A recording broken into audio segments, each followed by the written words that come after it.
No los queremos a uno, a mi hijo, yo quiero a todos los hijos de todas las mujeres. ¿Cuántos son ustedes? Miles de mujeres, Miles en todo el país, miles. que no se respetan los derechos humanos, acá no se respetan. El país se encuentra bajo el control ocupacional de las estabilidades.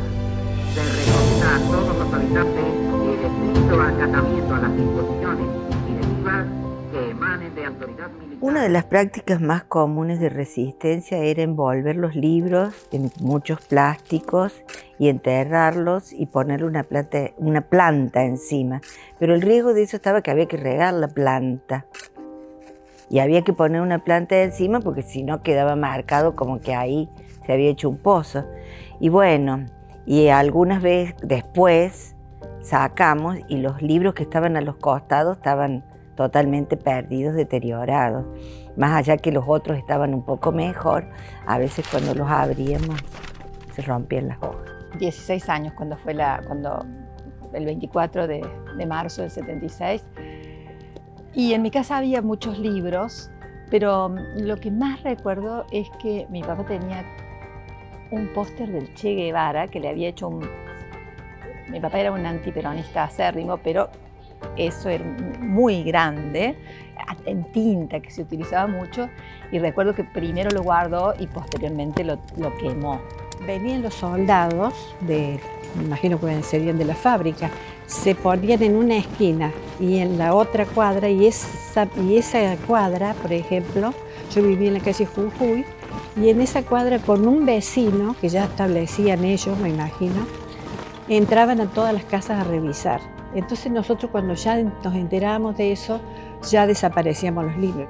Todo lo que fueran publicaciones de revistas y diarios, eso los quemábamos, porque no había forma, no te iba a durar. Yo muchos libros que venían de Capítulo Universal, muchos los quemamos y otros los enterramos también en el patio, porque las revistas después, algunas las hicimos encuadernar después que pasó todo, pero la mayoría, la verdad que quedaron en el olvido, porque es una lástima, un material hermoso, no solamente de literatura, de historia.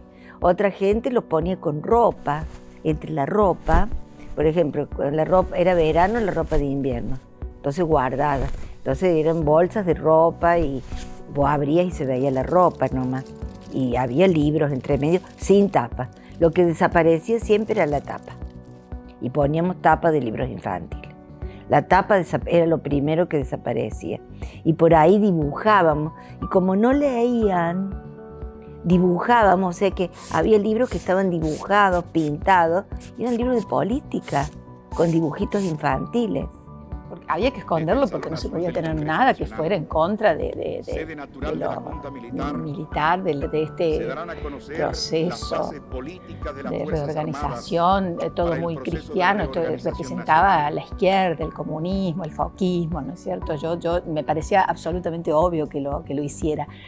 Lo que creo que no tuve conciencia, y creo que fue en el 78, cuando voces de afuera empezaron a hablar de campos de concentración y demás, creo que fue el momento en que yo me di cuenta de que esto era un horror. Si no, es un poco triste, pero no tenía conciencia de eso, ¿no?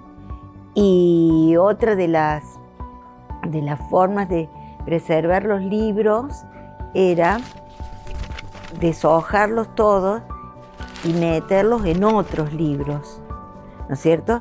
Entonces forrábamos el libro, cuando abrían era un libro de UPA o un libro de cuentos y estaba todo en las tapas, hojas sueltas. Después fue volver a juntar todo eso, hacerlo, encuadernar de nuevo. A veces no lo lográbamos, pero bueno, esa era otra forma. Forrar libros y meterlos. Yo en esa época de la década del 70, 74, 75, estaba haciendo el profesorado de letras en la Rosarina. Bueno, y ahí también muchos libros que no podíamos analizar, no podíamos leer, de autores conocidos, y entonces las profesoras buscaban otros temas para otros libros y otros autores. Había una serie de autores que no se podían nombrar.